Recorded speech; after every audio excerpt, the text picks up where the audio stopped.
Shenanigans. Thanks for joining me. This content is pertaining to Donald Trump. The House of Trump has fallen. A lot of information to be relayed pertaining to this heathen who thought he was above everybody else. And now the cards are coming crashing down. Said information. It's by ABC News. Thank you for joining me. Mar-a-Lago. The New York Times is reporting that former President Trump had more than 300 classified documents on the premises after he left office.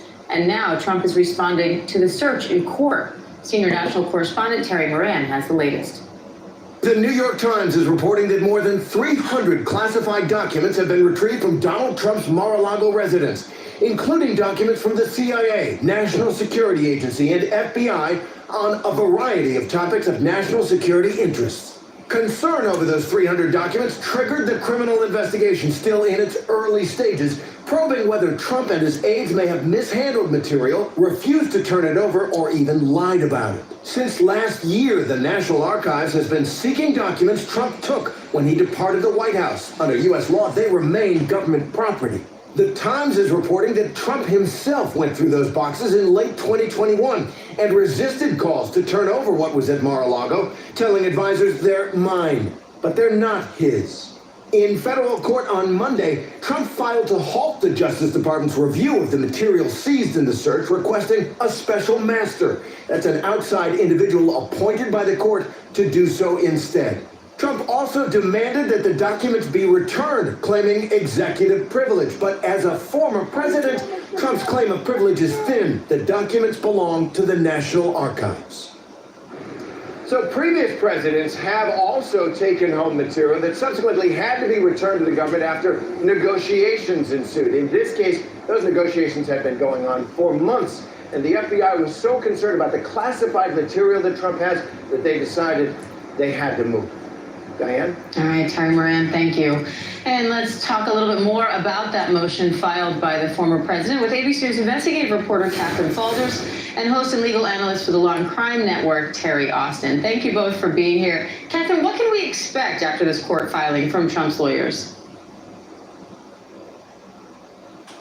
Was overly broad, that it was against his constitutional rights. DOJ, and this is rare for them so quickly, responded in a statement last night saying that this was authorized by a federal court, that there was probable cause for the warrant, and that they will be responding to Trump's motion in court. Now, it's significant because DOJ does not talk publicly, typically, about ongoing investigations. They've always said that they're going to speak through court filings. So this motion has opened up an opportunity for DOJ to respond to some of these questionable claims made by Trump in this motion yesterday. So we could learn more information about the search, leading up to the search, and potentially any violations of criminal codes here. Now, Terry, the motion from Trump requests a more detailed receipt from the government of the items that were seized, and that the DOJ return any items that were seized that aren't within the scope of the search warrant. Does he have a right to some of these documents? Well, he very well could have a right to some of the documents if it turns out that they are personal documents and they were swept up when there was the search that was conducted. But we've already learned that most of these documents were classified or top secret documents, and those documents do belong to the National Archives. They do not belong to the president personally. You can make the analogy as if you were working for a company, and when you left that company, you are not supposed to take those documents. Exactly. So I don't think that the argument that Trump is making at this point is a very strong or valid argument. Terry, the motion also included this message from President Trump to the Attorney General, warning that people all over the country are angry about the raid and that, quote, the heat is building up, the pressure is building up. Whatever I can do to take the heat down, to bring the pressure down, just let us know. That was the quote that his lawyers attributed to Trump as a message to the Attorney General. Why put that in the filing? I think, Diane, that is a political message. Trump is trying to make this a political argument. It seems, if you read between those lines, a veiled threat that if he cooperates and if the DOJ cooperates with him, that he will send a message to his base that they should stand down. Basically, we've already seen that FBI has been invaded, so to speak, and that people's lives have been threatened and are in danger. And so Trump is saying in this motion, which is a legal document, that he can tone it down if, in fact, the DOJ cooperates with him and he cooperates with the DOJ. So does this play a role in a legal argument, or does this just happen to be in a legal document? Well, I think that the judge should not take that seriously. And in fact, the judge should only look at the legal arguments. And the legal arguments would basically be whether or not these documents should be turned over and whether or not there was a right to take the documents in the first place. And the warrant actually cited various statutes under Title 18, which is the criminal code, saying that, in fact, you are not allowed to be taking these documents or having them in your possession. And he could face technically years in prison, up to 20 years under one of the statutes. And so supposedly the judge is going to just look at the legal arguments, and I think the political arguments should definitely be put to the side. Catherine, how did this whole case even start? What made the government start looking into whether Trump had taken classified material?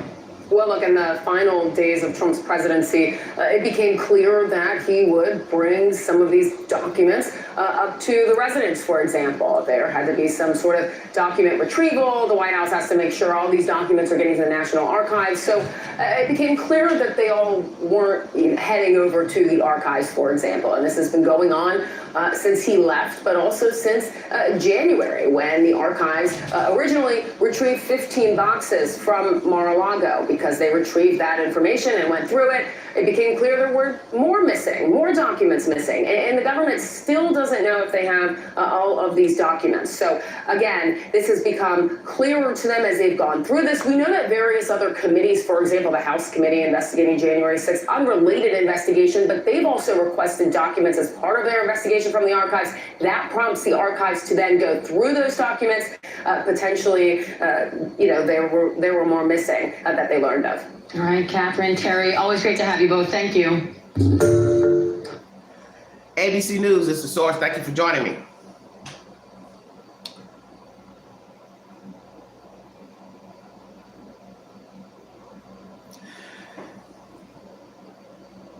Why take the documents out of the White House? You know you're not supposed to take any legal documents out of the White House, no matter what they say and don't say, classified or not.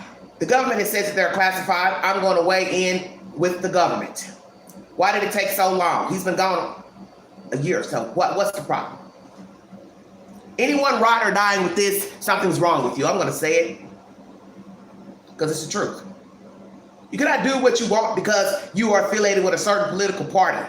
I don't care what your party is. No one should be taking any documents out of the White House, out of any government building, period, state building. It's all the same, as said in this commentary. You work for a certain company, you know you're not supposed to take anything out of there, whether you're the president, the governor, the mayor, or whomever. What reason do you have to take the documents? 15 damn boxes, that's a lot of boxes.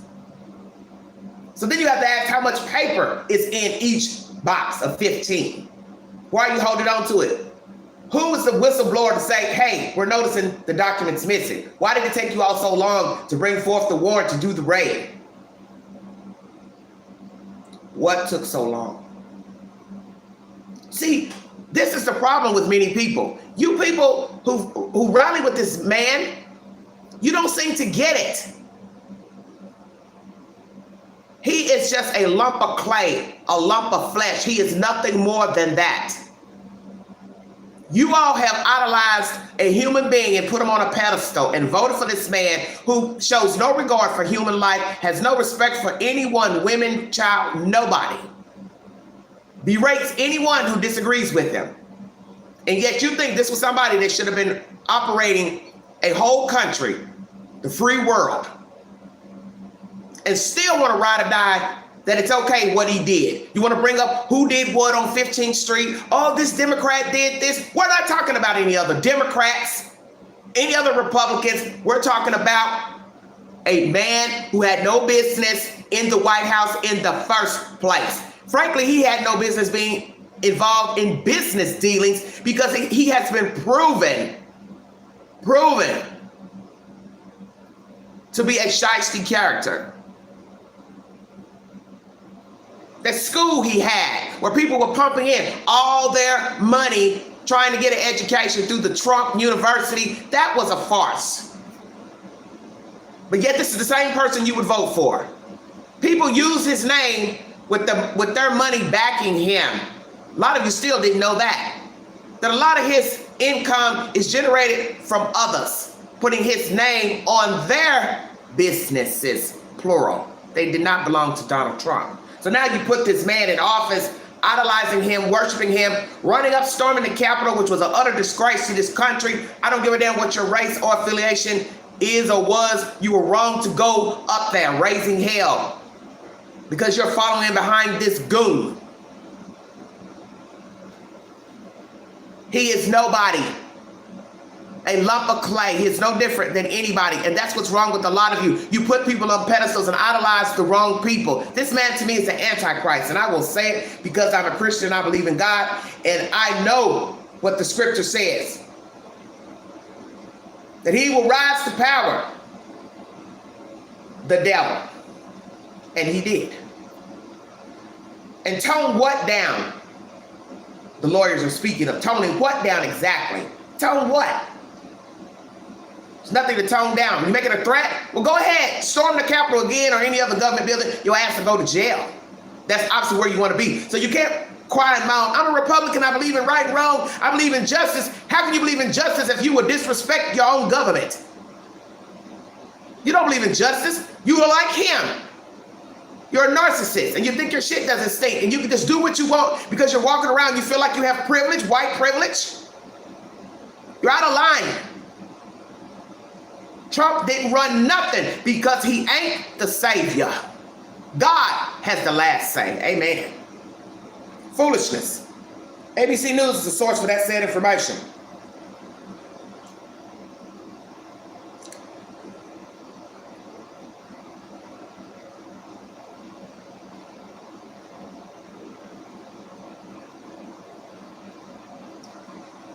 Let's go to his response pertaining to the said information. Thank you all for joining me. If you'd like to donate to the channel, $ Big Angie, 129 Cash App. All super chat stickers are welcome during this live. Thank you so much for patronizing. MSNBC is the source of this next information.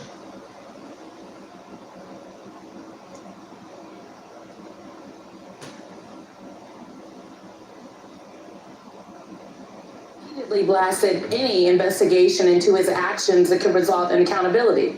But a new NBC News poll released just this morning shows the majority of Americans do not share that sentiment. 57% think investigations into Donald Trump should continue. That 57% might be disappointed to learn that the 11th Circuit Court delayed the testimony of South Carolina Republican Senator Lindsey Graham in the Fulton County, Georgia, criminal investigation into attempted election interference in the Peach State. The reason? Well, it all revolves around the speech and debate clause, which protects members of Congress from being sued for legislative speech. It is just the latest twist in this consequential investigation. And in Florida, Judge Bruce Reinhart said he is inclined to unseal the affidavit that spurred the FBI's search of Mar-a-Lago. The Justice Department, they have until Thursday to propose redactions. I want to bring in our legal panel to discuss the latest developments in two of the criminal investigations now involving the former president. Charles Coleman is an MSNBC legal analyst, and Ryan Goodman is the former special counsel to the general counsel of the Defense Department. Say that 5 times fast.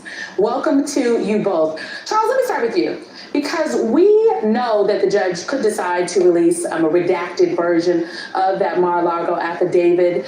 Now, former President Trump says the document search violated his Fourth Amendment protection against illegal search and seizure. And you've got Trump's lead counsel telling a conservative radio show host, Mark Levin, that they're considering filing a motion to appoint a quote unquote special master to review the documents that were seized by the FBI. What exactly would a special master do? And what is the end game here? Well, a special master, Simone, would be someone who would look at the actual evidence and approach things from a place of impartiality, and the sort of inclination that what the Trump attorneys are trying to do is basically suggest in advance that the DOJ and the FBI are not impartial parties in here. We know that that's not true, but they're already leaving room to sort of cast doubt through disinformation, confusion, and narrative control around what it is that the FBI is going to find or may find upon its review of the 11 different boxes that were recovered from Mar-a-Lago. So in the bigger sense of things, what they are trying to do is sort of funnel disinformation out through a number of different avenues to try to control the narrative among their followers and among their base. If you look at, for example, just the notion of the affidavit and its redaction, they have very publicly sort of made this push for transparency as though this is something that they want released and something that they want out in the public. But if you notice what has happened in court, they have not been nearly as aggressive in trying to actually get those things released. Not aggressive at all. I mean, Charles, Trump's lawyers did not file a motion to unseal the affidavit. It runs counter to what the former president has been saying. I mean, is there information in there that could be damaging to Trump, and that's why they don't want to file the motion? More than likely, you don't get a search warrant, especially in a case like this, without probable cause. All search warrants require a showing of probable cause, and no matter how much redaction would take place before this was released, there would be some sort of information in there that would explain how the government had probable cause and how it was actually set up for them to get the warrant. And that's not information that Trump's attorneys want out there. I want to make a really quick point, Simone. The other aspect of, you talk about this disinformation campaign, DOJ had engaged with Trump for over a year to try to get these documents. This was the result of failed discussions. It was the result of a subpoena that had been blown off. And so this sort of notion of this caught us by surprise, this caught us off guard, this violated our Fourth Amendment rights, this is all furthering that disinformation campaign that's attempted to hijack the narrative. The former president being disingenuous. What a shocker. Okay, I want to move to another criminal investigation, and specifically the one into potential election interference in Fulton County, Georgia. Now, we do know that this morning, the 11th Circuit temporarily blocked Republican Senator Lindsey Graham from having to testify before the grand jury, again, citing this potential speech and debate clause concerns. Break it down for us, Ryan. What effect could this or will this have on the investigation, and specifically the timeline? So I think it is a temporary setback. I don't think this is a setback of weeks. I think it's probably a setback of days. The 11th Circuit didn't give us any reasoning behind their decision, but they basically seem to say, let's have the federal district court again look at this question about whether or not the interview essentially with Lindsey Graham can be tailored so that it excludes anything that deals with his legislative activity. We know what the federal district court will do because it's basically already made the decision under the speech and debate clause that it doesn't apply, but they can tailor it and so that it will be upheld on review. And I do think in some sense it's not a good sign for Lindsey Graham because the Court of Appeals is signaling that he will not get everything he wants, which is just to quash the entire subpoena and doesn't have to appear at all. So I think at the end of the day, it looks like just a few days maybe of a delay, but there's no telling exactly what will happen. We also know that Rudy Giuliani is a target of that criminal investigation in Georgia. He's the closest associate of the former president so far to be a target that we know of. What developments could we see next in this case as it relates to Rudy Giuliani, Ryan? So I think he has extraordinary criminal exposure, and that if anything, he's probably going to need to take the fifth if asked any questions. And you could easily imagine that Fani Willis comes forward with an indictment of Giuliani, and then he faces a choice as to whether or not he will flip and try to strike a deal or otherwise. And I think it's almost inconceivable to think that Giuliani gets indicted and Donald J. Trump is not indicted as well or referenced as a criminal co-conspirator. So I think this is enormous criminal jeopardy for him in particular, and then also for the former president. All right. Ryan Goodman, Charles Coleman, thank you very much for your insights. All right, everybody. MSNBC is the source of that information. Content uploaded 1 day ago. How many people knew about the documents? Who gave the documents to Mr. President, or did he take them on his own? And as I said before, How long has he had the documents? Did he take them while in office? Took them at the end of his term? What? How many people are involved in the transference of the documents? How many people knew of the documents being in his possession? 15 boxes, a lot. Somebody had to pack them up. I doubt that Donald Trump packed them up. How many people are involved in this debacle of the documents? What is in the documents? What all is in the boxes? Things that will incriminate Mr. Donald Trump, perhaps. Giuliani, right-hand man. As you hear this commentary, if he's indicted, 9 times out of 10, Mr. Trump will be indicted as well. Will he fold, turn on his friend? Well, Mr. Giuliani, if you do turn on your good friend, you do know he'll talk about you like a damn dog, like he does everybody else. This is why I never could understand why anybody would ride or die with Mr. Trump. Because as soon as you disagree with him and your foot is caught in a trap, he has nothing good to say about you. Now, that's not how you treat your friends, is it? When your friends are in the trap because of you. But see, there's no loyalty. There's never any loyalty in the street. And this is a street game for those who think it's not. Just white collar, alleged professionals acting just like people in the street, taking advantage of the situation. Taking advantage of the fact you had money, you had clout, and a few dummies voted for you to put you there and want to rally, go down in flames over a lump of flesh, a lump of clay. Threatening other people. Who are you going to threaten? What are you going to do? Clear out the whole Justice Department? What are you going to do? Gut them down in the parking lot? I'm just curious. What are you going to do? Kill all the lawyers? Kill all their assistants? See, this is what people don't understand about intimidation. You cannot let people intimidate you. And that's what Mr. Trump has done with millions of people before he even became the president. He's known for mean boy tactics. But see, he was only allowed that opportunity. That's what people need to understand about a human being. It's what you allow. You allow somebody to run over you, talk over you, then they will proceed. That's what he's done all of his life. There's many testimonies of his wranglings in real estate that were devious at the time. Okay? He was a devious being in the real estate game.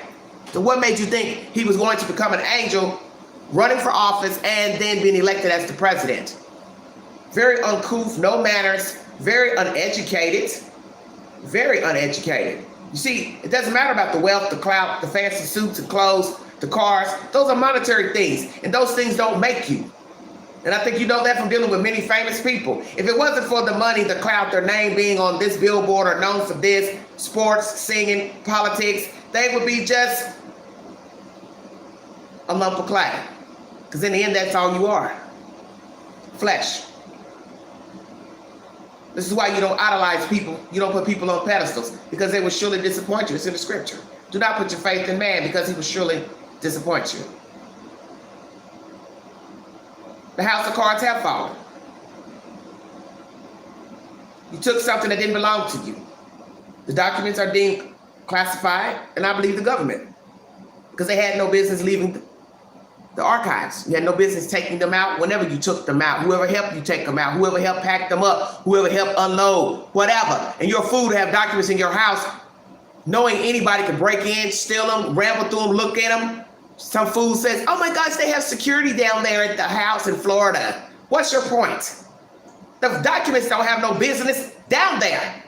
That's another thing. Florida ain't Washington, D.C., last I checked. They're two different locales. So what the hell are boxes doing all the way down at the bottom near the ocean, and you were the president up on the East Coast in Washington, D.C.? I'll wait. Stop making excuses for this fool. He's got security down there. Them boxes are all right. Well, they ain't all right because they've been seized. How about that? Like I said, who's the whistleblower to say the documents are missing? Why did the judge take forever to sign the warrant to have his house raided? All you people in the fold with a man who has no loyalty to anyone. Donald Trump, to me, is the person who would pick up their child and put them in front of him while the shooter is shooting them. He would use his own child as a target. Shield. That's Donald Trump. He has effed over a many multitude of people. And yet you people still ride or die, following in behind him as if he's the chosen one. He's Damien, all right. This is Damien Trump. Stay woke. Next commentary.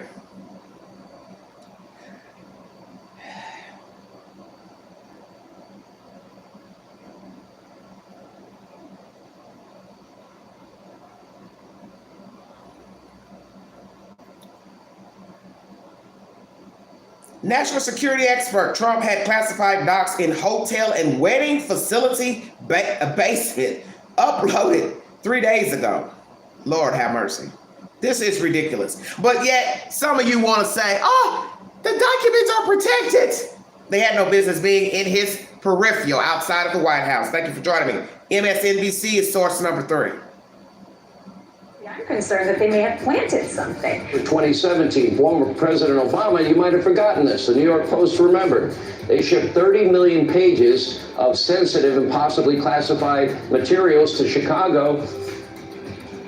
All right, and now Trump and his advisors have yet a new excuse for why Trump kept classified documents. Plus, Arizona used to give us Republicans like John McCain. Well, now the fringe is firmly in control of the party there, with election deniers and extremists rising to the top.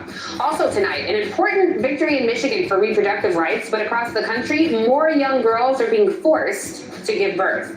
And fresh off her defeat in the Wyoming primary, Liz Cheney is blasting Kevin McCarthy and has some thoughts on the possibility that he could potentially be the next speaker. Good evening, everyone. I'm Tiffany Cross, in tonight for Joy Reid, and we begin with the ever-evolving excuses from Donald Trump and his team over why classified documents, including some classified at the highest levels, were even at his Mar-a-Lago residence in the first place. Now, as hard as it may be to believe, there's actually a pattern to these excuses. Steve Laddick, he's a law professor at the University of Texas, he laid out the stages of Trump's denial brilliantly. 1, it didn't happen. Whatever happened wasn't a big deal. Someone else did it. Whatever happened isn't illegal. The president can't be liable for whatever happened. Well, Obama did it too. Right. Who cares if the president did it and it's illegal? You know, if that sounds familiar, it's because that tweet is actually from 2018 when Trump was trying to defend himself from the Mueller investigation. And yes, that was true in 2018 and is still true today. Deny and deflect in any way you can. And just last night, we got the latest explanation for the twice impeached former president's actions from his former and current personal attorneys. He just wanted to keep the documents safe. And now they want to make him responsible for having taken classified documents and preserved them. Really, if you look at the Espionage Act, it's not really about taking the documents. It's about destroying them or hiding them or giving them to the enemy. Right. It's not about taking them and putting them in a place that's roughly as safe as they were in the first place. Mar-a-Lago is secure in and of itself. You know, just getting onto the compound is hard. And then it was a locked door. Let me stop right there. Once again, the documents had no reason to be out of the government in Washington, D.C., point blank.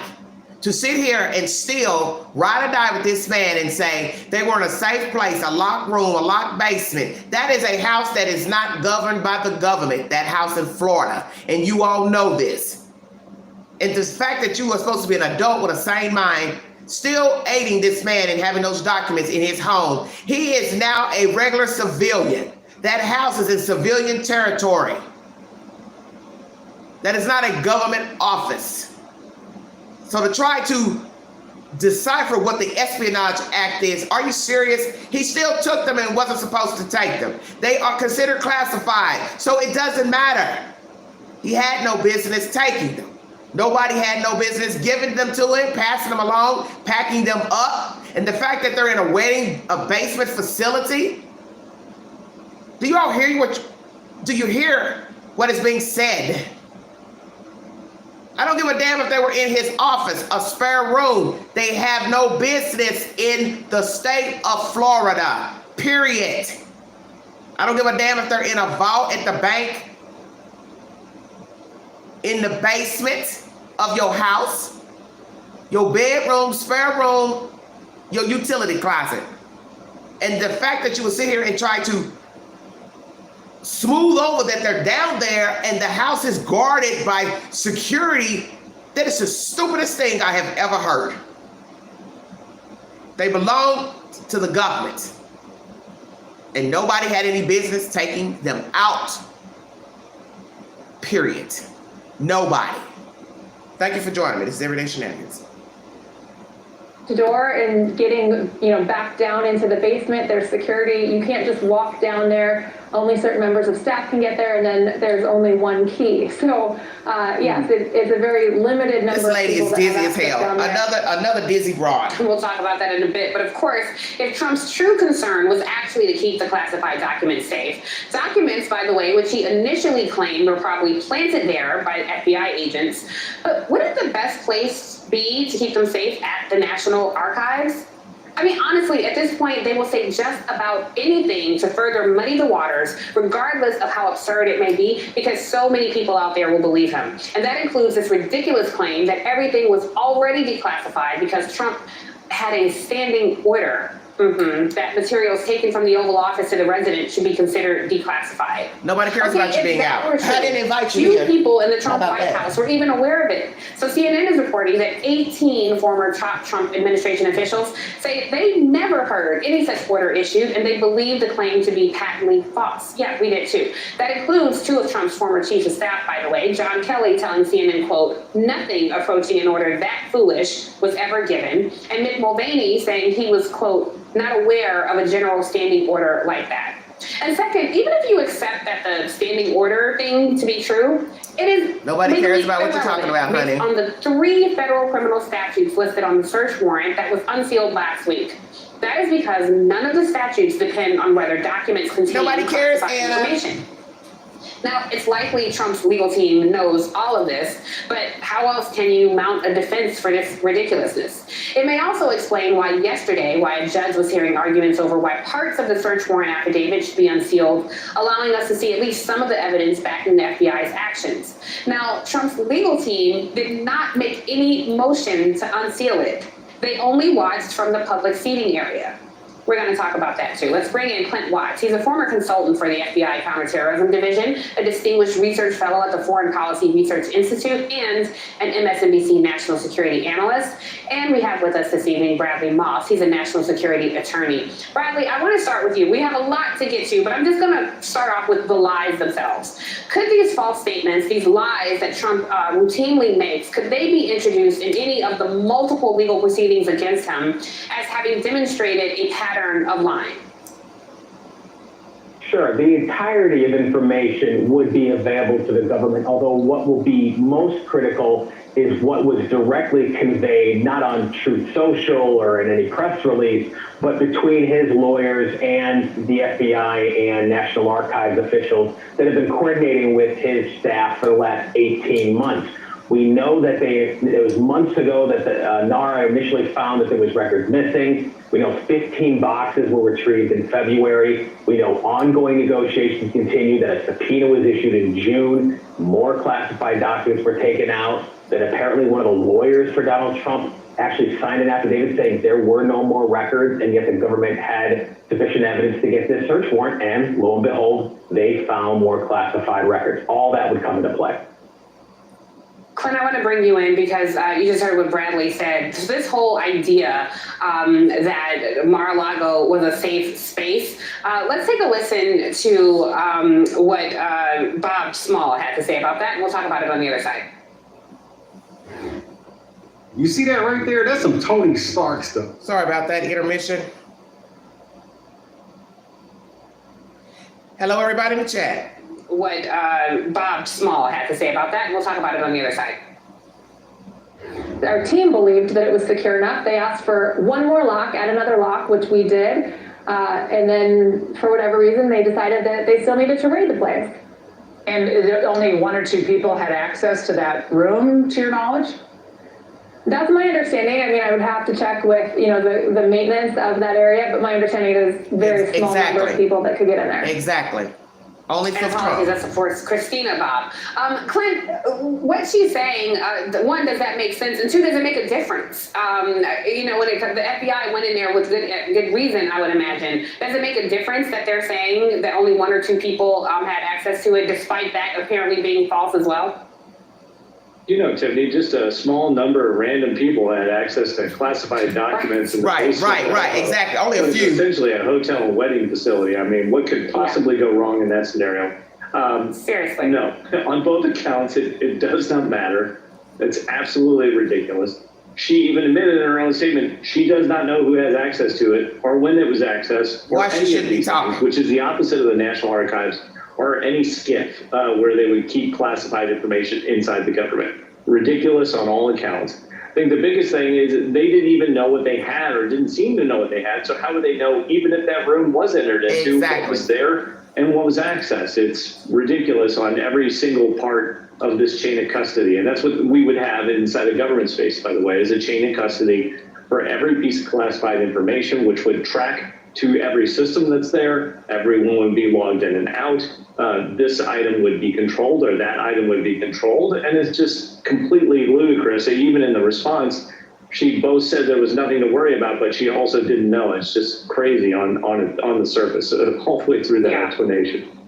Well, you had worse experience in government than Donald Trump did. His first job in government was as president. Good job, America.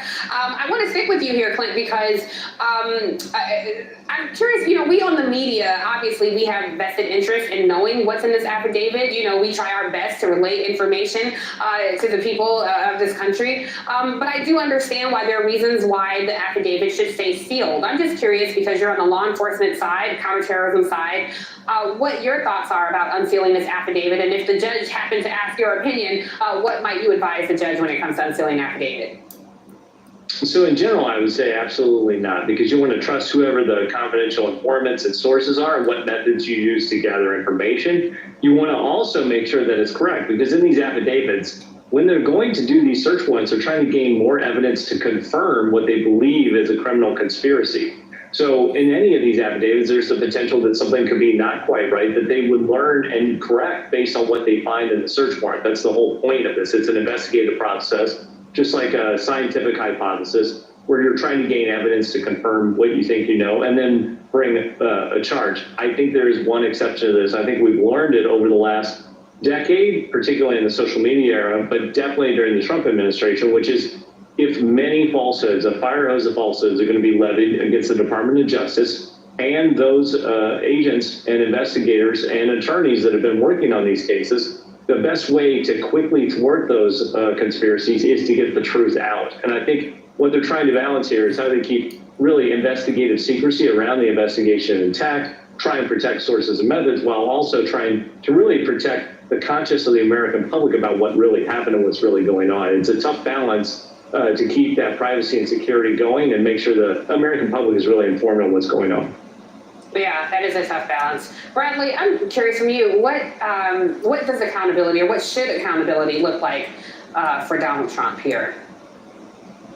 Yeah, no, look, if this were anybody else, they wouldn't have taken 18 months to do this. They would have seized those records months ago, and an indictment probably already would have occurred. But this is a former president. There are issues of potential declassification in play, even if under the Espionage Act, it's not technically required for the information to be classified.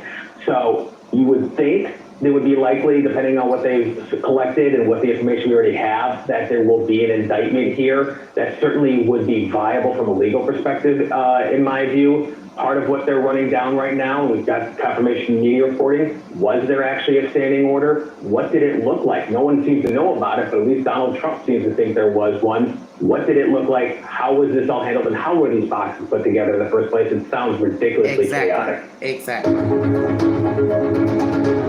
MSNBC is the source. Thank you all so much for joining me. Once again, I iterated what's been said in this commentary. Classified, declassified, it doesn't really matter what's in the document per what's right or wrong. You obviously have something to hide, Mr. Trump. That's why you took the documents. Somebody aided you in getting the documents, packing them up, taking them to your home. We already know you didn't pack your things up from the White House on your own in a U-Haul. So that means somebody packed those documents up, put them in boxes, You have to count how long has he had the documents in his actual possession. The dates of the documents. So you have to ask all those questions. And naturally, they're not going to just reveal everything that's in the documents. So if you want to go on and blame the news, CNN and MSNBC and whoever else, because you think, oh, they're biased, and the news doesn't have anything to do with the documents being in the possession of Donald Trump. That's Donald Trump's doing. Any lawyer aiding him, any assistant worker, that's on them. You did all that underhanded shit before the news even got the story. So it ain't about the news. So miss me with all that TV watching, oh, you believe anything? No, you believe anything, because anybody that will follow behind Donald Trump will fall for anything. I'm not a croonie, I'm not no goon. I don't follow in behind nobody. I don't jump in the river knowing I ain't got no damn life jacket, and first of all, no, I can't swim. This is this man's doing with the help of others. So it has nothing to do with the news, the coverage of it from the news. And that's what people need to understand about people who do wrong. They don't want to be caught, they don't want to be found out. So the fact that, one, you took them, you're wrong. Espionage Act or not, classification, definition of the Espionage Act, I don't care. You had no business taking them. The fact that you didn't want to give them over means it was something in there possibly to incriminate you and others. Ding, ding, ding, bingo card. Threatening others. Why would you need to threaten someone, plural, if you have nothing to hide? You took them, you were caught, brought forth an indictment, shit going on since February, indictment put on the table June, and yet you didn't want to hand them over, made 1,000 excuses about what's in them, declassified, blah, blah, blah, they're mine, third grade tantrum, toddler tantrum, lawyers, they're knee deep in it as well. But yet you're threatening innocent people. Why would you go out here and threaten somebody if the documents are declassified, so you say, Mr. Trump? Why in the world would you brag it ain't nothing in them? Well, if it ain't nothing in them, what did you take them for then? They ain't worth nothing. You just told on yourself. You contradicted yourself. And that ain't got nothing to do with the news coverage. That's out of your own mouth. Ain't nothing in them, it ain't nothing. Well, if it ain't nothing, what'd you take them for? It ain't nothing why you threatening people. It ain't nothing. It ain't nothing why you ain't turning them over. You didn't want to turn them over. It ain't nothing. It's declassified. He's the president. He can declassify anything he wants. Last I checked, he ain't the president. You must have missed the memo, because last I checked, he is not the president. MSNBC is the source. I'm gonna play you one more commentary pertaining to this buffoon. Then I'm gonna check out of here. I have better things to do with my time than talk about a nobody. Because to argue about Donald Trump is a waste of time, a waste of space.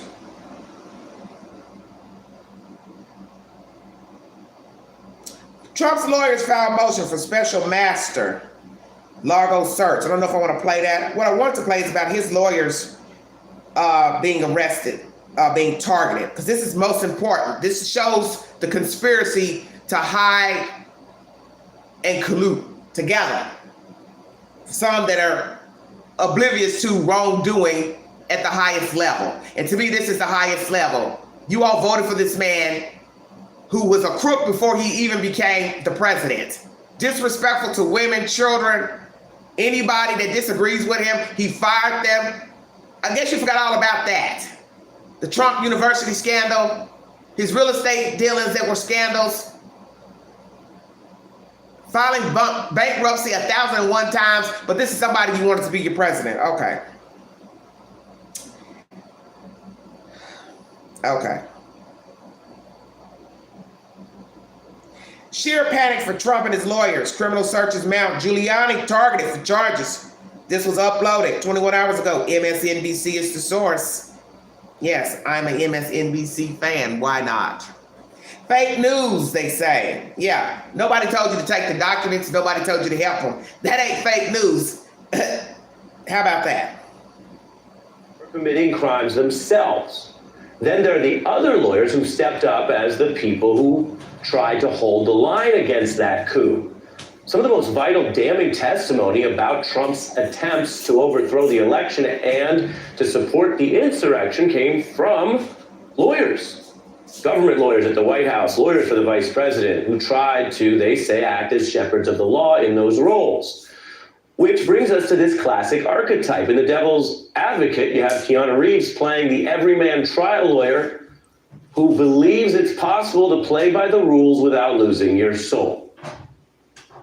I don't like Alexander Cohen. I don't think he's a nice person, but this isn't a popularity contest. It's a murder trial. And in the film, that lawyer's approach is tested when he goes and joins a fancy Manhattan law firm headed by Al Pacino's John Milton, who turns out to be evil. And not just like a bad lawyer, but actual evil in the sense that he is the literal devil. Kill those people. You really believe that? He set me up. Colin set me up. Melissa, the whole thing. I know. Gotta go with your gut. I don't like it here, Kevin. These women, my God, I mean, I'm saying things for Christ's sake. Free will. It's like butterfly wings. Once touched, they never get off the ground. No, I only set the stage. You pull your own strings. I don't lose. I win. I win. I'm a lawyer. That's my job. That's what I do. Who in their right mind, Kevin, could possibly deny the 20th century was entirely mine? All of it, Kevin. All of it. Mine. I'm peeking, Kevin. Peeking. Now, the story is riveting partly because the devil is a fascinating villain. That brazen rule breaking is the whole point. And there's a timeless appeal there on display also in our politics lately. Obama campaign veteran and Beat guest Cheiko Manduri draws a clear line to Trump here, arguing that Pacino's devil and Trump both command attention because their flagrant over-the-top villainy is exciting. And there's a joy in transgressive behavior. You're having a great time while doing something you shouldn't. He notes that the mischief is then performed for all with even a sly smirk. We achieved more than anyone thought possible. Nobody thought we could even come close. I'm surprised, Kevin. They don't see me coming. Frankly, we did win this election. It's my time now. Somebody had to do it. I am the chosen one. Vanity is definitely my favorite sin. It goes beyond performance. There's actually something pretty modern about imagining the devil or the forces of evil that we would have to confront as a society or a democracy in the form of the litigator or the technocrat. Skilled lawyers can often deceive people without lying and shape perception while staying within technical lines. Now, in preparing this segment, as you saw, we talked to Cheiko Manduri. He sees a parallel here too. He says Pacino's Milton and Trump both relish showing off their skill. They break things legally for the most part. And he's right, even if you might think, gosh, hasn't Trump crossed the line? He is currently under investigation for breaking things illegally, and his time may come. But in many, many cases, from Mueller's mixed bag and obstruction to financial shenanigans, Donald Trump does two things that have helped his survival. One, he typically tests everything and goes over the line bit by bit, which means keeping track of knowing where the line is, and that means he's thinking ahead to complicate any potential case against him. He did back down from illegal plots like the military coup, as we reported. He demanded the DOJ interfere with vote counting, but then backed down on that as well. He has testified and folded when it was clear that basically he was going to face too much blowback. So he pushed way past where you're supposed to, but still backed off when he saw a criminal case over the horizon. I said two things, and here's the second, and it brings us back to the devil's advocate. Trump always deploys other people for the dirty work. He avoids leaving fingerprints like he avoids email. In just these past few years, we've seen 2 employees convicted and sentenced to prison for what they did for him. Right now, 2 other lawyers are facing possible indictment for the failed coup, again, an activity for Donald Trump. Now, it's striking and I got to tell you, somewhat embarrassing for those lawyers, but many of Trump's lawyers are habitually in trouble, not because they're bad litigators in the sense of being incompetent or making mistakes, but because they get caught crossing lines for Trump. Like who you see on your screen, coup plotter John Eastman, searched by agents. It's the first time that's ever happened in his career after he started working for Trump. These are Trump's lawyers, his counsel, his advocates. Which brings us back to this devil's advocate, the profession. Let me stop right there. I see some of your comments in the queue. Yes, Miss Angelo said that. Believe them when they show you who they are. And yes, they gladly followed him. And that is the gist of the story. These people are not blind because Donald Trump has a very bad reputation, had a bad reputation before entering into politics. So you gladly followed him because perhaps you are of the like mind and same character. There is no way I'm going to follow anyone who robs people, connives people, misleads people into giving money for schooling, real estate dealings, booting out working class people out of neighborhoods to buy and build skyboxes. That's not a decent human being. And I understand New York is basically a conglomerate. It's a big business in building buildings. But there's a way of doing things. And he learned from the best, which was his father, who I heard was a shrewd businessman. And he did not care for the little man and did not care for the black man, the Mexican, Jew, or anybody else. Didn't care. Didn't care, don't care. And this man is almost 80 years old in my book. And he still hasn't learned anything from getting over, manipulating, conning, stealing, swindling, not paying the due bill, not paying taxes. What human being you know that makes millions of dollars don't pay taxes? So everyone's guilty. Because you all allowed this man to roam the earth being a crook. You voted for him knowing he was a crook before he even ran for office. An adulterer, a bum, a glorified bum. You put him there. And now you're reeling because somebody decided to go forth on an indictment, a raid. It is what it is. Because you knew that he was a snake. As someone once said to me recently, you knew he was a snake. You just mad how he bit you. Profession of law faces these morals questions basically every day. How do you defend a guilty client? How do you draw a line between past conduct and future misconduct? How do you differentiate with ethics, if you can keep them, between zealous advocacy, which people are actually legally entitled to, and committing new crimes for a client, which neither they are entitled to nor is any lawyer allowed to do? That can get you indicted, and then you need a lawyer of your own. Komanduri also notes this theme is important in the film and today's democracy clashes. He says mounting a strong defense for criminals is part of a fair civilization, but the legal profession contains the seeds of civilization's potential downfall. We see this in the defenses of Trump's behavior, both legal and political. He never seems to run out of devil's advocates. Now, in fiction, those advocates include an actual devil. This film is based on a book by Andrew Niederman, who says he decided to make the devil a top lawyer because in the modern world, that's where he thought the devil would operate most comfortably, taking either side, maneuvering. Now, Niederman's an author who follows politics closely, and he sees parallels to Trump. In researching this report for you tonight, he actually told us in the film, there's this character of a rich New Yorker who basically gets away with murder by hiring the right attorneys.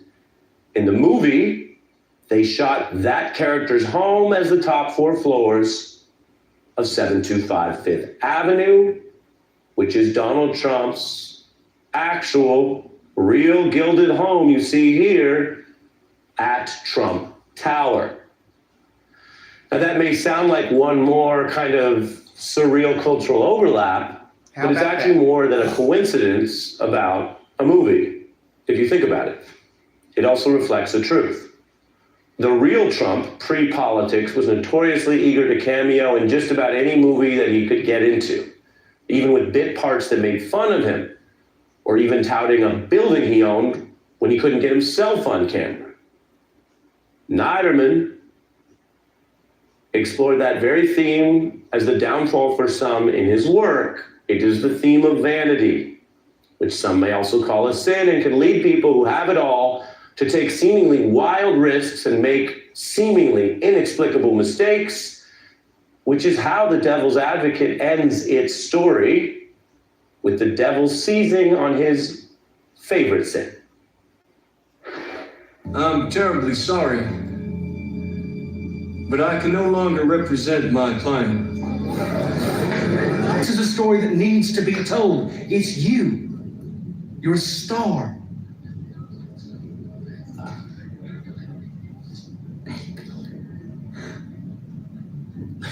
Call me in the morning. You got it. First thing. Bye, Larry.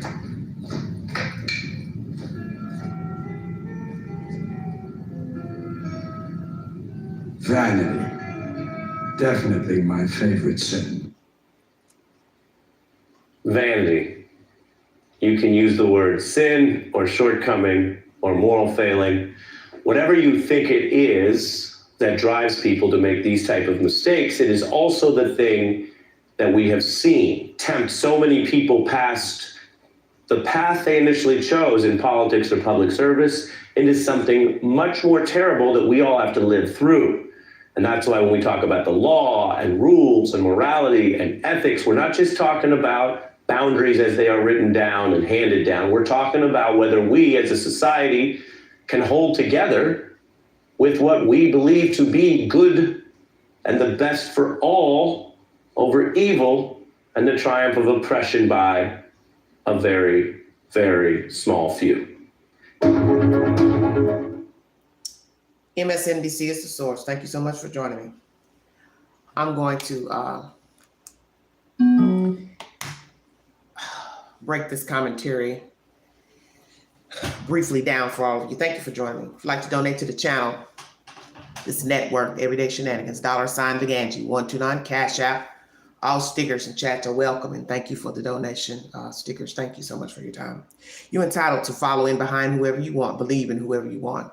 But as I said in the scripture, whether you believe in God or not is your preference. This is my testimony and what I know to be true. For 51 years on top of this dirt, you cannot trust people because they will disappoint you. It doesn't matter if it's a neighbor, a friend, a coworker, voting for a president, a mayor, a governor, a senator. It's all the same. You do not know people. And as you hear in this commentary, they filmed that movie, The Devil's Advocate, in Trump's apartment.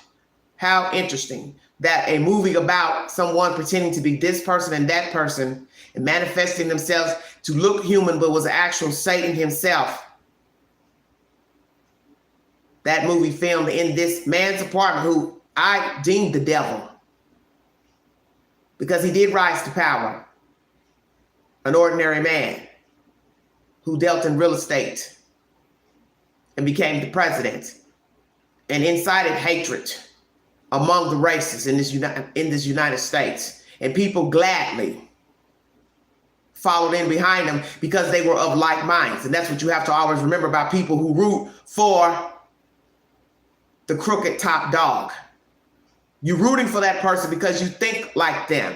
You are them. And you don't want to admit that you're like them, but you are. Because they advocate for someone who doesn't even have a nice disposition, doesn't know how to talk to people, don't know how to talk about people, don't know how to interact with people. That has been said about Mr. Trump in his daily dealings while he was president. He doesn't know how to talk to people. It's his way or no way. And we saw that play out in the media, that dirty media some of you love to judge.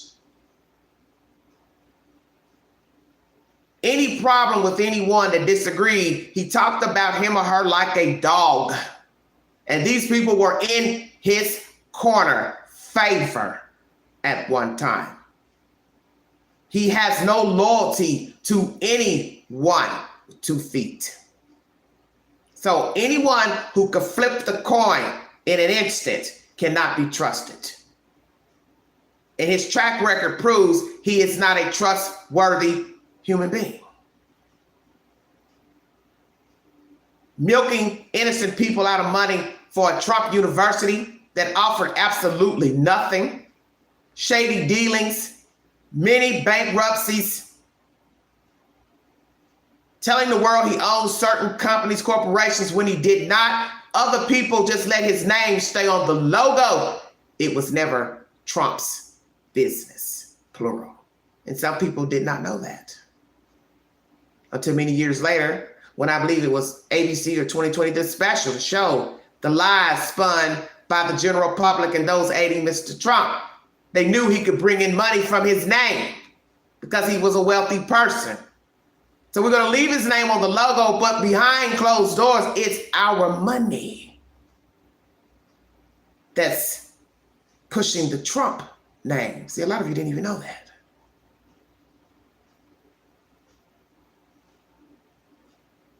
And what happened on the Capitol a year ago is a disgrace. And the world showed the rest of us how they think and navigate in following behind a grown man who is a crook and diabolical. So you told the world you are the same. You are the same character cut from the same cloth. So in telling that story, you're aiding a crook.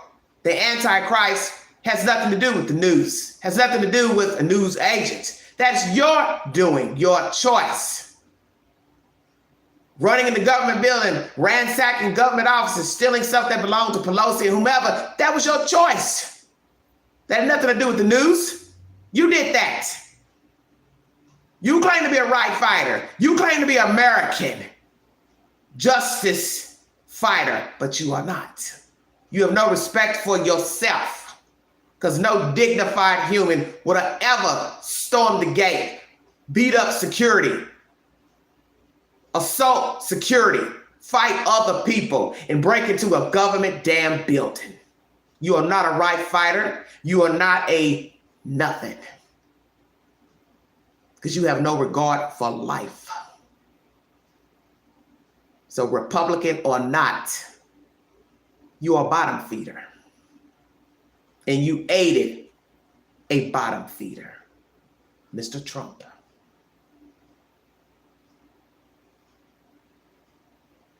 Many moons ago,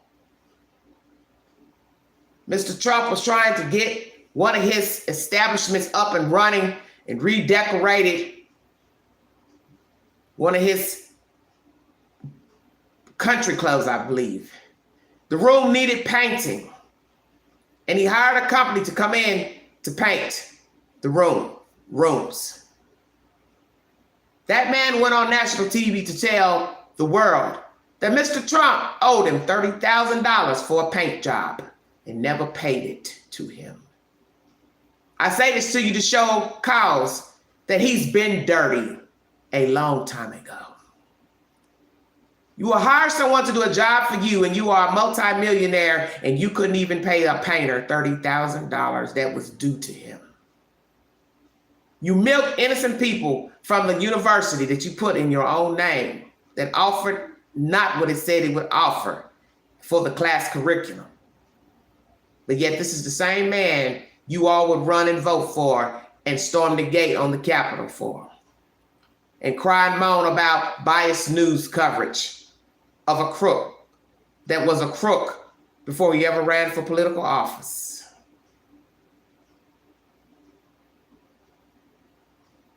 You voted for Satan. But see, the thing that some of you don't seem to understand, no matter what your political affiliation is, whatever your religious affiliation and or beliefs are, is that God will have the last say. He always has. That's the very reason why Trump is not in office. Because God had the last say. I want to thank you for joining me. Please have a wonderful week. God bless all of you. I'll be back with more stimulating content and conversation. This is Everyday Shenanigans.